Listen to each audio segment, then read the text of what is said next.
آپ بتائیے، حجاب اور برقع پہننا تو ہمارا رائٹ ہے، ہمارا فنڈامنٹل رائٹ ہے سنویدھان میں۔ میں کیا پہنتا ہوں، کیا کھاتا ہوں، کسی کے باپ کو جھانکنے کی ضرورت نہیں ہے اس میں۔ میری بیٹی کیا پہنے گی، میری ماں کیا پہنے گی، میری پتنی کیا پہنے گی، میری خالہ کیا پہنے گی، ارے تو اپنے گھر کی فکر کر، میرے پیچھے کیوں پڑا ہے؟ اب کیا ہم تم سے پوچھ کر پہنے کیا پہنا؟ ان کو ووٹ بھی ڈالنا ڈر کر، اب کہہ رہے کہ نہیں یہ پہننے سے مسلمان جو ہے دب جاتا ہے۔ تجھے کیسے معلوم؟ جو ہمارا حال ہے، ہمارے گھر میں بھی برقع ہوتا، مگر جب ہم گھر میں جاتے بھڑکا بھاشن نہیں دے سکتے، ہم ڈر کے بیٹھنا پڑتا ہم کو، ہمارے سمجھے نا؟ آپ کا بھی حال ہوگا، ہے نا؟ مسکراؤ ذرا تاکہ تصدیق ہو جائے۔ ہاں یہ لوگ بولتے دباتے، ارے ہم کو الٹا دباتے ہیں بھائی، مگر یہ لوگ بولیں گے وہ کیا تم حجاب۔ اب ہم کل بولے ایک بھاشن میں، ہم ایک بھاشن میں بولے، اس بچی کا ذکر کیے، آپ بتاؤ اس بچی نے جرت کا مظاہرہ کیا نہیں کیا؟ کیا اگر یہاں پر کوئی باپ ہے اور کوئی ماں ہے تو کیا آپ کا سینہ چوڑا نہیں ہوا کہ اس نے ہمت سے کام کیا؟ ہوا نہیں ہوا؟ آپ کو خوشی ہوئی نہیں ہوئی؟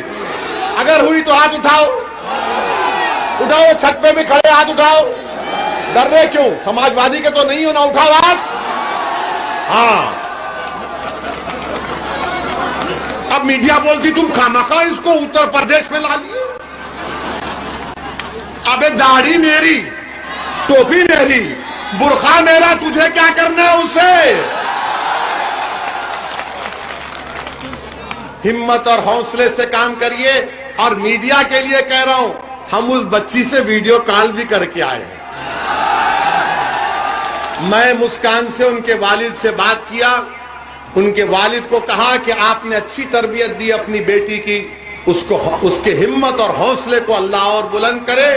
تو اس بچی نے ہم سے بھی بات کی اور اس نے کہا کہ اویسی صاحب ہم آپ کے بھاشن کو سنتے ہیں۔ میں نے کہا ارے یہاں بھی سن رہے ہیں، مگر خیر ہم مبارکباد دیتے ہیں اور ہم آپ کو بتانا چاہ رہے ہیں کہ برقع، حجاب اور چادر، کیرلا ہائی کورٹ نے کہا کہ یہ اسلام کا ایسنشل فیچر ہے، ایسنشل چیز ہے، یہ کوئی نہیں کرتا کوئی بات نہیں ہے۔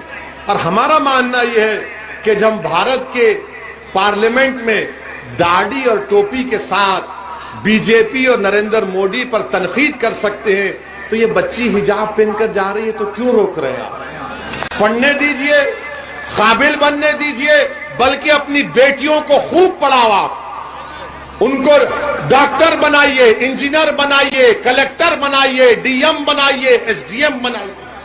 ہمارا مقصد تو یہی ہے کہ بھارت میں جب تک بھارت کی مہیلاؤں کی سرکشا نہیں ہوگی، جب تک بھارت کے مہیلاؤں کو ترقی کے مواقع نہیں ملیں گے، بھارت سپر پاور نہیں بن سکتا۔ سپر پاور بننا ہے تو مہیلاؤں کو ان کا جائز مقام ملنا ضروری ہے۔